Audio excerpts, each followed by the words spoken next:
The Middle East is once again on the edge of a massive war, missiles flying across the region, airstrikes hitting military bases, and global powers watching carefully.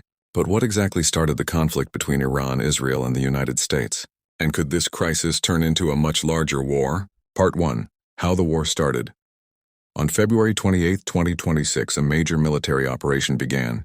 The United States and Israel launched coordinated airstrikes targeting multiple locations inside Iran, including military and strategic facilities.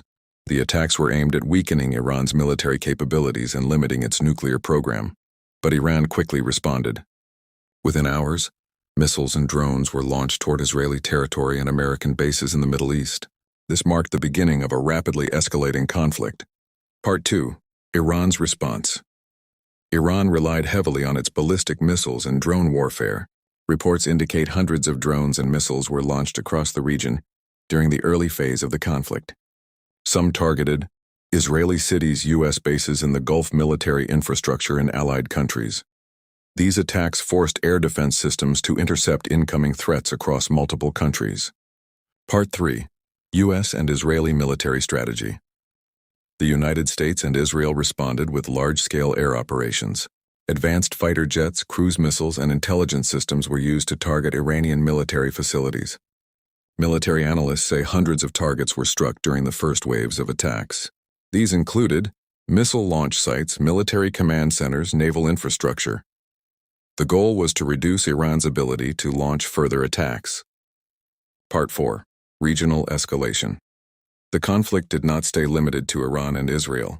It quickly spread across the Middle East. Shipping routes through the Strait of Hormuz were disrupted, raising fears of a global energy crisis. Meanwhile, allied groups in the region also became involved, increasing the risk of a wider war. Part 5. Why this war matters. This conflict is extremely important for several reasons. First, the Middle East is one of the world's most important energy regions. Any disruption there can affect global oil prices and international trade.